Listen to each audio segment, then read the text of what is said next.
গীতার দ্বিতীয় অধ্যায়ে ভগবান অর্জুনকে উদ্দেশ্য করে বলছেন, কর্মণ্যেবাধিকারস্তে মা ফলেষু কদাচনা মা কর্মফল হেতুর ভূমা তেষাঙ্গ হস্ত কর্মণি।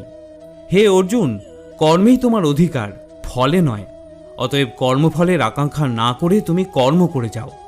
আবার কর্মত্যাগেও তোমার প্রবৃত্তি যেন না হয়।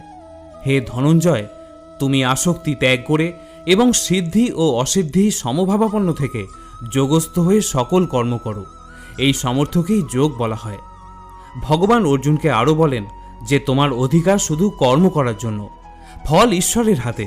এই কারণে না তো কর্ম থেকে পলায়ন করা উচিত, আর না তো কর্মফলের আশা করা উচিত।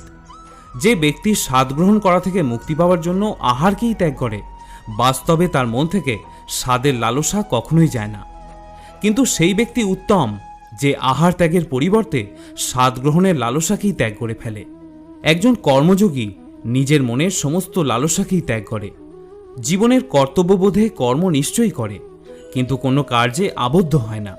অর্থাৎ যে ব্যক্তি নিজের কর্ম থেকে প্রত্যাশা, আকাঙ্ক্ষা এগুলি রাখে না, তারই কার্য পূর্ণ হয় এবং সফলতা পায়। যার মন সফলতা ও বিফলতায় সমভাবাপন্ন থাকে, এইরূপ ব্যক্তিকেই কর্মযোগী বলা হয়, এবং এইরূপ ব্যক্তিরাই জীবনে সফল ও সুখী হয়। আমাদের জীবনে মূল দুঃখের কারণ হলো এটাই যে আমরা অতীতের কথা ভেবে কষ্ট পাই, আবার ভবিষ্যতের কথা ভেবে উদ্বিগ্ন হই। কিন্তু যদি আমরা নিজেদের জীবনকে সুন্দরভাবে উপভোগ করতে চাই, তাহলে আমাদের বর্তমানই বাঁচা উচিত, এবং ভগবান আমাদের যা কিছুই দিয়ে থাকুন না কেন সেটা নিয়ে সন্তুষ্ট থাকা উচিত। মনে রাখবেন, সময়ের থেকে আগে এবং ভাগ্যের থেকে বেশি কোনো কিছু পাওয়া যায় না। অন্যদের দেখে যদি আমরা ঈর্ষান্বিত হই, অন্যকে দেখে যদি আমাদের হিংসা হয়, সেটাই হবে আমাদের দুঃখের প্রধান কারণ।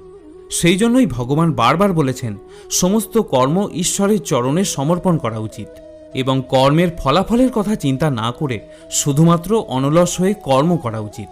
শ্রোতা বন্ধুরা, শ্রীমদ্ ভগবদ্ গীতা সংক্রান্ত আলোচনা যদি আপনি নিত্য নতুন শুনতে চান, তাহলে আমাদের এই চ্যানেল সাহিত্য রসকে সাবস্ক্রাইব করতে ভুলবেন না। জয় শ্রীকৃষ্ণ।